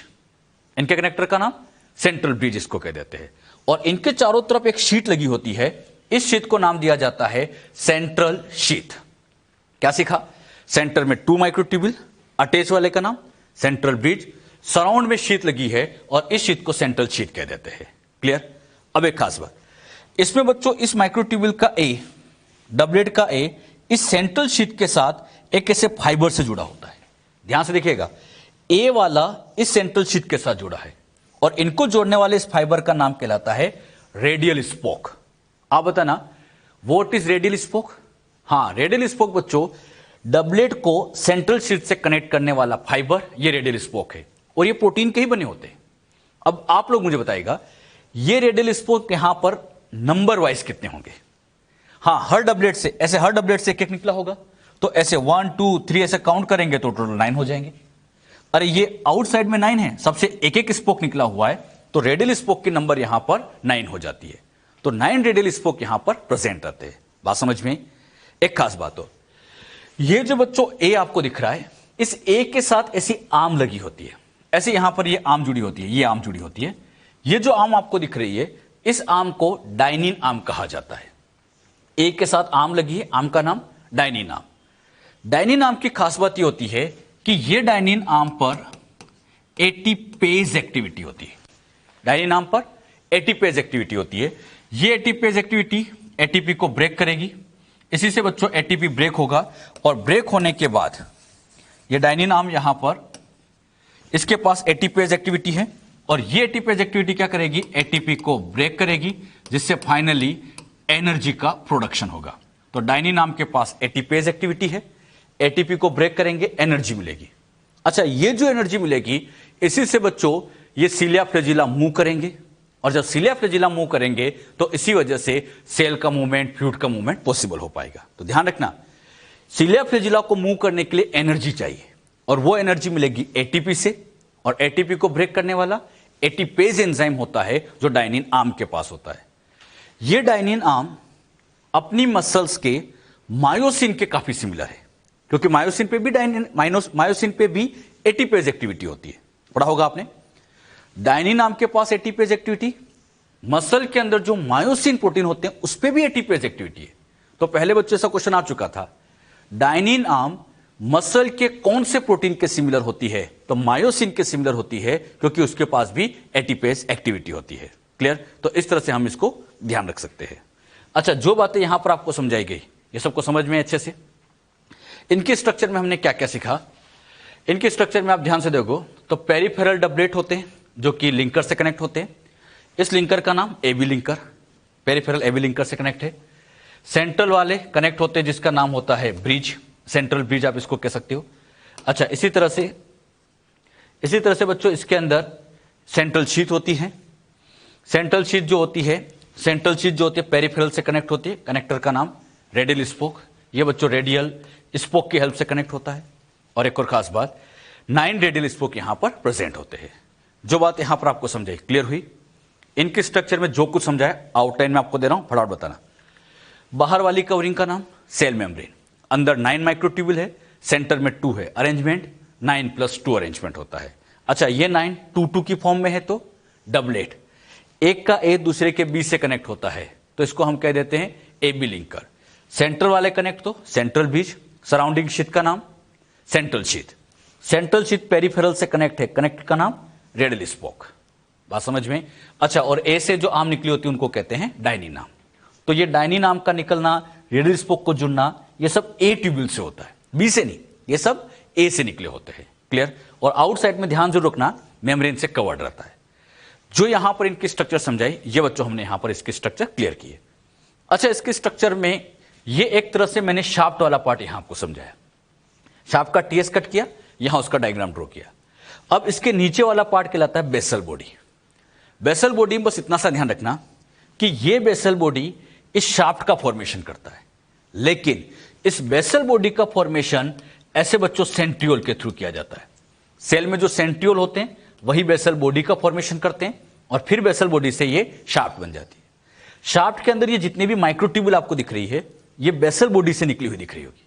तो बेसल बॉडी ही शाफ्ट का फॉर्मेशन करती है। तो खास लाइन हो, psyllium and flagellum emerge from centriole like structure, और सेंट्रियोल लाइक स्ट्रक्चर का नाम क्या कहलाता है? तो उसका नाम होता है बेसल बॉडी। अच्छा, ये बेसल बॉडी सेंट्रियोल लाइक ही है। बेसल बॉडी किसके जैसी होती है? Centriole like. अच्छा, सेंट्रियोल लाइक है तो बेसल बॉडी में अरेंजमेंट 9+0 होगा, और वो 9 भी ट्रिपलेट की फॉर्म में हो जाएंगे। बाहर इसमें भी कोई मेम्ब्रेन नहीं होती है, मतलब बेसल बॉडी भी मेम्ब्रेनलेस स्ट्रक्चर है। जो कुछ हमने सेंट्रियोल में समझा वो बातें आप बेसल बॉडी पर अप्लाई कर सकते हैं। क्लियर? तो ये बच्चों हमने सीलिया फ्लैजिला की स्ट्रक्चर कैसे होती है उसके बारे में आपको सारी बातें समझाई। सबको अच्छे से क्लियर हुआ? हाँ, ये जरूर ध्यान रखना, ये सीलिया फ्लैजिला प्रोकैरियोट का सीखा या यूकैरियोट का? तो याद रखिएगा, यूकैरियोटिक हमने सीखा है, प्रोकैरियोटिक नहीं। प्रोकैरियोट में अलग ही स्ट्रक्चर होती है, वहां फ्लैजिला डिफरेंट ही होते हैं। जो बातें यहां सिखाई गई क्लियर हुई सबको अच्छे से? माइक्रो बॉडी क्या होता है? माइक्रो बॉडी नाम से समझ में आता है, माइक्रो मतलब स्मॉल। सेल के साइटोप्लाज्म में स्मॉल मेम्ब्रेन बाउंड स्ट्रक्चर मिलती है जिनको कहा जाता है माइक्रो बॉडी। ये बच्चों यूकैरियोटिक सेल है, इसके साइटोप्लाज्म के अंदर ऐसी सिंगल मेम्ब्रेन बाउंड स्ट्रक्चर होती है, इन्हें बच्चों हम माइक्रो बॉडी कहते हैं। माइक्रो बॉडी ऐसी सेल में कई हो सकती है। इन माइक्रो बॉडी की खास बात ये होती है कि इनके अंदर डिफरेंट एंजाइम्स भरे होते हैं। माइक्रो बॉडी में अलग अलग एंजाइम भरे हैं। अच्छा, और इन्हीं एंजाइम की वजह से ये फंक्शन भी परफॉर्म करते हैं। ये माइक्रो बॉडी प्लांट में भी प्रेजेंट होती हैं, एनिमल्स में भी प्रेजेंट होती है। तो माइक्रो बॉडी की खास बात, सिंगल मेम्ब्रेन बाउंड स्ट्रक्चर है, कंटेन वेरियस एंजाइम, इनके अंदर अलग अलग एंजाइम है, और यही एंजाइम इनके फंक्शन करते हैं। मतलब स्ट्रक्चर तो बहुत आसान है, सिंगल मेम्ब्रेन है, बस अंदर एंजाइम भरे, हमें वो एंजाइम के फंक्शन ध्यान रखने होते हैं। Present in both plant and animal cell. इन माइक्रो बॉडी में हमारे सिलेबस में कहें तो दो तरह की माइक्रो बॉडी हम समझते हैं। इसमें एक होती है परऑक्सीसोम और दूसरी होती है ग्लाइऑक्सीसोम। इनमें से पहली माइक्रो बॉडी हम लेते हैं परऑक्सीसोम। अच्छा, कोई भी माइक्रो बॉडी हो, चाहे परऑक्सीसोम हो, ग्लाइऑक्सीसोम है, सारी माइक्रो बॉडी की स्ट्रक्चर एक जैसी है।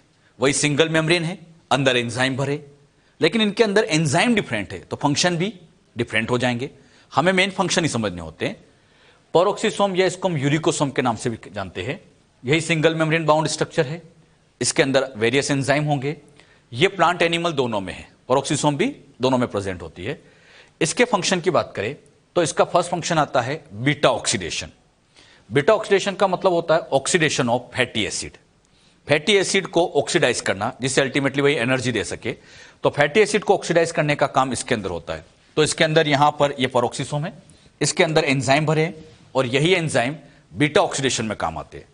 इसी का सेकंड फंक्शन आता है breakdown of hydrogen peroxide. Hydrogen peroxide मतलब H2O2। H2O2 की खास बात यह होती है कि ये H2O2 टॉक्सिक होता है। H2O2 से कई बार फ्री रेडिकल्स बनते हैं, और ये फ्री रेडिकल्स डीएनए को डैमेज कर देते हैं। मतलब ये सेल के नुकसान करता है। नुकसान है तभी तो लिखा है टॉक्सिक है। अब इस टॉक्सिक चीज को फाइनली चेंज करना पड़ेगा H2O+O2 में, और ये बच्चों नॉन टॉक्सिक है।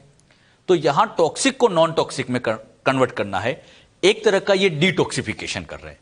और ये काम करने मतलब इस H2O2 को ब्रेक करने का काम करता है परऑक्सीसोम का ये एक बड़ा फेमस एंजाइम कैटालेज एंजाइम। अच्छा, परऑक्सीसोम में कौन सा एंजाइम होता है? कैटालेज। और यही कैटालेज एंजाइम H2O2 को तोड़ता है। और क्यों तोड़ता है? क्योंकि टॉक्सिक है। यानी परऑक्सीसोम का एक बड़ा अच्छा काम आ जाता है कि ये डिटॉक्सिफिकेशन में हेल्प करता है।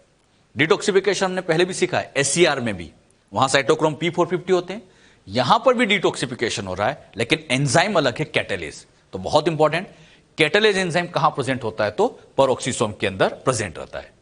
अच्छा, इसके बच्चों 2 फंक्शन बता दिए, पहला बीटा ऑक्सीडेशन, दूसरा H2O2 का ब्रेकडाउन। इसी का बच्चों एक थर्ड फंक्शन आता है फोटो रेस्पिरेशन। फोटो रेस्पिरेशन या C2 साइकिल या ग्लाइकोलेट पाथवे आप कह सकते हैं। C2 साइकिल होता क्या है? ये बच्चों RUBP प्लांट फिजियोलॉजी के अंदर आप पढ़ते भी है। RUBP की दोनों के साथ बाइंडिंग एक्टिविटी होती है। CO2 के साथ भी बाइंड कर सकता है, O2 के साथ बाइंड कर सकता है। डिपेंड करता है किसकी कंसंट्रेशन ज्यादा है। अगर RUBP CO2 के साथ जुड़ता है तब तो वही C3 साइकिल चला लेता है, मतलब यहां पर जुड़कर ये बच्चों से C3 साइकिल चलाने का काम करेगा। लेकिन RUBP अगर ऑक्सीजन के साथ जुड़ जाता है तो इससे जो प्रोसेस चालू होगी उसका नाम फोटो रेस्पिरेशन होता है। अब बच्चों अगर हम फोटो रेस्पिरेशन की बात करें तो ये फोटो रेस्पिरेशन 3 ऑर्गेनल्स में जाके कंप्लीट होती है।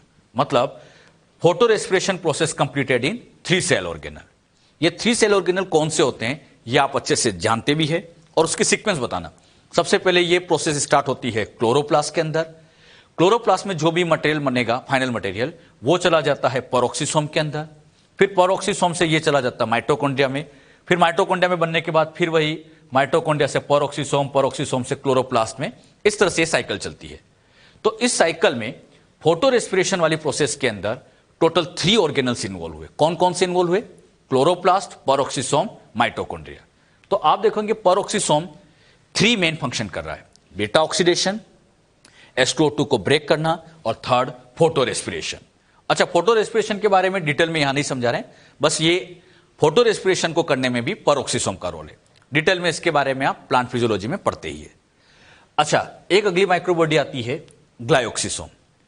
ग्लायोक्सिसोम की बात करें कि ये एक पेरोक्सिसोम का ही हाईली स्पेशलाइज्ड फॉर्म होता है। मतलब जो पेरोक्सिसोम था एक तरह से वही मॉडिफाइड होकर ग्लायोक्सिसोम में मिलता है। ये ग्लायोक्सिसोम हर जगह नहीं मिलता है। अच्छा, ये भी सिंगल मेम्ब्रेन बाउंड स्ट्रक्चर है, लेकिन खास बात ये केवल प्रेजेंट होता है प्लांट के अंदर। इसके अंदर भी एंजाइम भरे हैं, स्ट्रक्चर तो वही है, लेकिन ये केवल प्लांट में मिलता है। और प्लांट की भी हर सीड में नहीं, प्लांट के अंदर भी ये प्रेजेंट होता है फैटी सीड्स के अंदर। फैटी सीड का एक बड़ा अच्छा एग्जाम्पल आता है, जैसे ये कैस्टर सीड। ये बच्चों से कैस्टर के सीड होते हैं। और भी जगह हो सकता है, जैसे ग्राउंडनट के अंदर हो सकता है। जहां पे भी फैटी सीड होते हैं, ऑयली सीड होते हैं, उसके अंदर ग्लायोक्सिसोम देखा जाता है। अब बात आती है ग्लायोक्सिसोम यहां पर कर क्या रहा है। इन फैटी सीड के अंदर यहां बच्चों इनकी सेल के अंदर ग्लायोक्सिसोम बैठा होगा। अब ये ग्लायोक्सिसोम यहां करता क्या है? इस ग्लायोक्सिसोम के फंक्शन की बात करें तो ये चलाता है ग्लायोक्सिलेट साइकिल। ग्लायोक्सिलेट साइकिल के अंदर फैट को कार्बोहाइड्रेट में चेंज किया जाता है। अब बात आती है इनके अंदर जो फैट भरी हुई है, इस फैट को ये कार्बोहाइड्रेट में चेंज कर रहा है। मतलब यहां जो फैट भरी है वो कार्बोहाइड्रेट में चेंज हो रही है। बात आती है फैट को कार्बोहाइड्रेट में चेंज करते क्यों है? हां, कार्बोहाइड्रेट में चेंज करने का मेन पर्पस होता है इमीडिएट एनर्जी के लिए, तुरंत एनर्जी के लिए ऐसा किया जाता है। फैट से भी एनर्जी मिलती है, कार्बोहाइड्रेट से मिलती है। अच्छा, फैट से तो ज्यादा एनर्जी मिलती है, लेकिन अगर हमें इंस्टेंट एनर्जी चाहिए, तुरंत एनर्जी चाहिए, तो उसके लिए सबसे बेस्ट होता है कार्बोहाइड्रेट। जैसे हम कभी थक जाते हैं, तुरंत एनर्जी चाहिए तो हम ग्लूकोन डी को पानी में घोल के पी लेते हैं। वही ग्लूकोन डी क्या है? कार्बोहाइड्रेट ही तो है। तो कार्बोहाइड्रेट हमें तुरंत एनर्जी देता है, फैट से तुरंत एनर्जी नहीं मिलती है। तो जब भी इमीडिएट इंस्टेंट एनर्जी की जरूरत पड़ती है तो फैट को कार्बोहाइड्रेट में चेंज करना पड़ता है। अब मान लीजिए हमने क्या किया, ये कोई एक फैटी सीड लिया, ये फैटी सीड है, इस फैटी सीड को हमने सोइल में लगा दिया। अच्छा, लेकिन इसके अंदर फैट भरी हुई है। फैट भरी हुई है तो इसको इमीडिएट एनर्जी नहीं मिलेगी, तो जर्मिनेशन स्लो होता है। तो इसीलिए क्या किया जाता है कि इनके अंदर यहां पर रखा गया ग्लायोक्सिसोम। अब ग्लायोक्सिसोम क्या करेगा? इस फैट को कार्बोहाइड्रेट में चेंज करेगा। अच्छा, ग्लायोक्सिसोम ने फैट को कार्बोहाइड्रेट में चेंज किया और कार्बोहाइड्रेट में चेंज हो गया तो इमीडिएट एनर्जी मिलेगी, ताकि इसका जर्मिनेशन फिर फाइनली फटाफट हो। तो प्लांट का जर्मिनेशन फास्ट हो, सीड जर्मिनेशन फास्ट हो, इसके लिए बच्चों फैट को कार्बोहाइड्रेट में चेंज करना जरूरी होता है। और यह काम कौन कराता है? ग्लायोक्सिसोम कराता है। तो ग्लायोक्सिसोम क्या काम करता है, बात समझ में आई बच्चों? तो हमने 2 माइक्रोबॉडी समझिए, पेरोक्सिसोम और ग्लायोक्सिसोम। एक बार ये नीट में क्वेश्चन आ गया था, ग्लायोक्सिसोम कहां देखे जाते हैं? तो ग्लायोक्सिसोम प्रेजेंट इन फैटी सीड। तो फैटी सीड्स के अंदर इनको ऑब्जर्व किया जाता है। तो इनके बारे में ये बातें आप ध्यान रखें। न्यूक्लियस क्या होता है बच्चों, इसके बारे में अब हम समझेंगे। न्यूक्लियस की खास बात ये होती है कि ये डबल मेम्ब्रेन बाउंड स्ट्रक्चर होती है, जिसके अंदर सेल का जेनेटिक मटेरियल डीएनए प्रेजेंट होता है। और यही न्यूक्लियस पूरी सेल को कंट्रोल करने का काम करता है। यानी एक तरह से सेल को जो कंट्रोलर है उसके बारे में हम समझने जा रहे हैं। न्यूक्लियस में मेम्ब्रेन है, और ऐसे मेम्ब्रेन बाउंड न्यूक्लियस का मिलना ये यूकैरियोटिक सेल का ही मेन फीचर होता है। तो हम एक तरह से यूकैरियोटिक सेल में जो न्यूक्लियस होता है उसे समझने जा रहे हैं। ये बच्चों सेल की अगर हम बात करें तो सेल के अंदर ऐसी डबल मेम्ब्रेन बाउंड स्ट्रक्चर है जिसके अंदर ये डीएनए बैठा है, ये बच्चों न्यूक्लियस कहलाता है। न्यूक्लियस की अगर हम डिस्कवरी की बात करें तो इसको फर्स्ट टाइम ऑब्जर्व किया या पहली बार देखने का काम किया था रॉबर्ट ब्राउन साइंटिस्ट ने।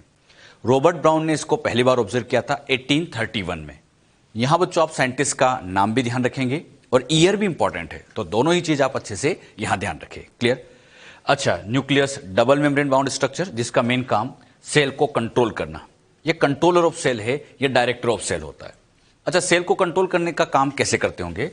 न्यूक्लियस के अंदर आप ध्यान से देखोगे तो इसमें मेन तो डीएनए ही होता है।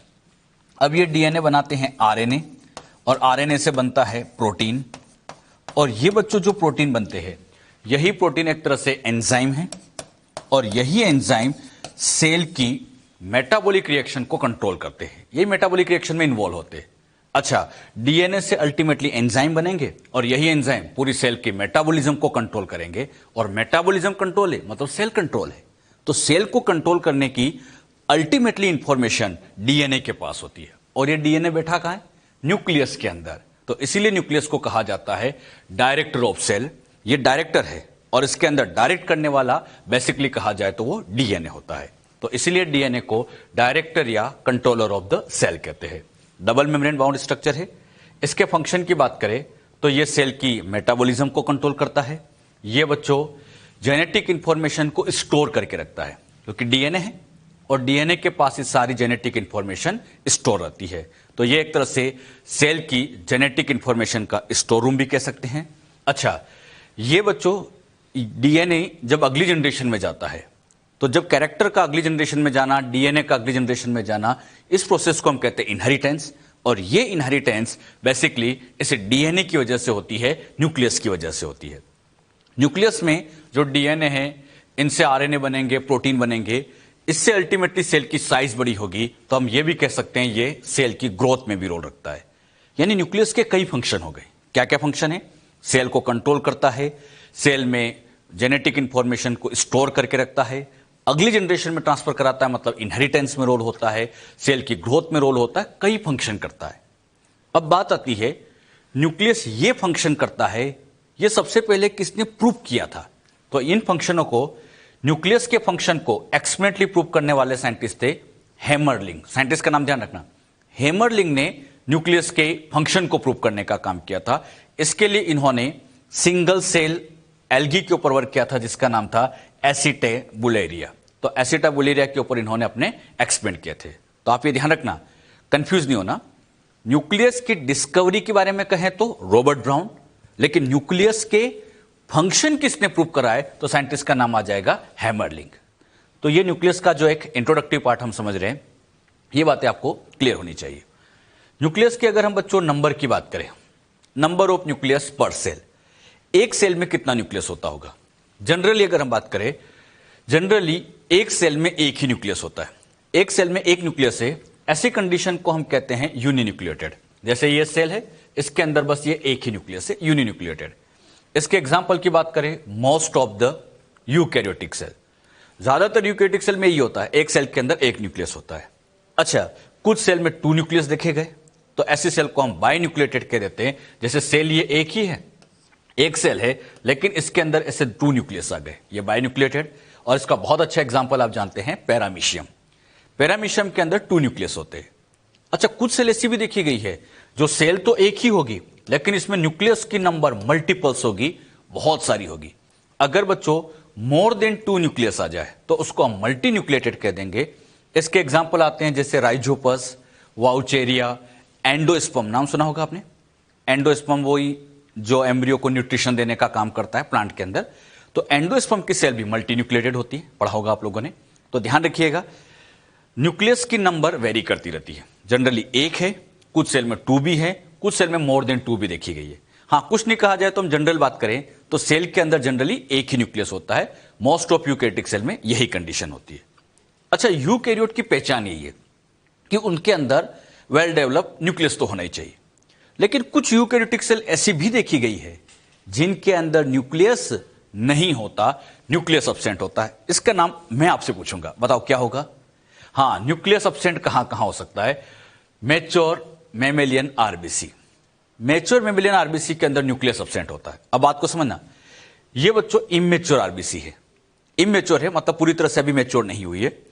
इमेच्योर आरबीसी की खास बात ये होती है कि इसमें आप देखेंगे आपको वेल डेवलप्ड न्यूक्लियस दिख रहा होगा। तो आरबीसी में आप जानते हैं स्टार्टिंग में न्यूक्लियस होता है, लेकिन जब ये मैच्योर होती है तो मैच्योरिटी के टाइम पर ये न्यूक्लियस यहां से हटा दिया जाता है। तो बताना कौन से आरबीसी में न्यूक्लियस नहीं होता है? मैच्योर आरबीसी के अंदर न्यूक्लियस क्या रहता है? अब्सेंट रहता है। तो मैच्योर आरबीसी में न्यूक्लियस नहीं होता। इसी तरह से एक बड़ा अच्छा एग्जांपल और जानते हो आप लोग, फ्लोएम की सीव ट्यूब सेल। इसे बच्चों आप ऐसे समझिएगा, ये तो होती है कंपेनियन सेल, ये कंपेनियन सेल है, और ये जो सेल आपको दिख रही है ये एक तरह की सीव ट्यूब है, ये सीव ट्यूब है। अब आप देखोगे सीव ट्यूब के अंदर आप लोगों को कहीं न्यूक्लियस नहीं दिख रहा है। कंपेनियन सेल में तो आपको ऐसे न्यूक्लियस दिख भी रहा होगा। तो कंपेनियन सेल में न्यूक्लियस होता है, सीव ट्यूब के अंदर न्यूक्लियस नहीं होता।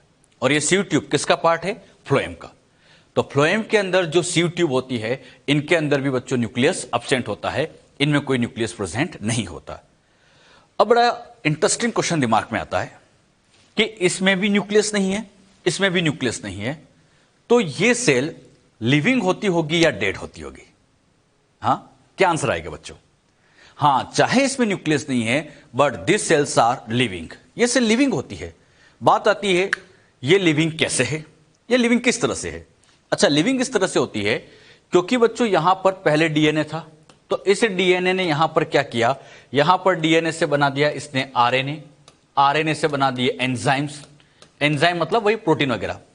अब ये न्यूक्लियस तो हट जाता है, लेकिन इसमें अभी भी एंजाइम अवेलेबल्स होते हैं, और एंजाइम अवेलेबल है तो सेल की मेटाबॉलिक रिएक्शन चलती रहेगी, और सेल मेटाबॉलिकली एक्टिव है मतलब हम कह सकते हैं कि हाँ ये वर्क कर रही है, ये लिविंग है। यहां पर क्या होता है? अच्छा, इसके अंदर क्या होता है? कंपेनियन सेल के अंदर न्यूक्लियस है मतलब यहां तो डीएनए है। अब इसका डीएनए आरएनए बनाएगा, प्रोटीन बनाएगा, एंजाइम्स बनाएंगे, वो अल्टीमेटली सीव ट्यूब में चले जाएंगे। तो सीव ट्यूब में एंजाइम मिलते जाएंगे, और एंजाइम मिलेंगे, मेटाबॉलिकली एक्टिव रहेगी, मतलब हम कह सकते हैं लिविंग है। तो ध्यान रखना, मैच्योर आरबीसी और सीव ट्यूब दोनों में न्यूक्लियस नहीं है, लेकिन इनको हम फिर भी लिविंग कहते हैं। क्यों कहते हैं? Because they are metabolically active. बात समझ में? तो इस तरह से इस क्वेश्चन का आंसर हम दे सकते हैं। यह आपके एनसीईआरटी का ही बड़ा अच्छा क्वेश्चन है। ये समझ में आया सबको? अच्छे से क्लियर हुआ? तो आपके एनसीईआरटी का ये क्वेश्चन था, would you consider mature RBC and phloem tube cells as living? तो हम कहेंगे yes, because these cells are metabolically active. Clear? जो बातें मैंने अभी न्यूक्लियस का इंट्रोडक्टिव पार्ट आपको समझाया, क्लियर हुआ? तो ये एक इंट्रोडक्शन हमने समझा है। अब बच्चों आगे हम इनकी स्ट्रक्चर के बारे में समझेंगे।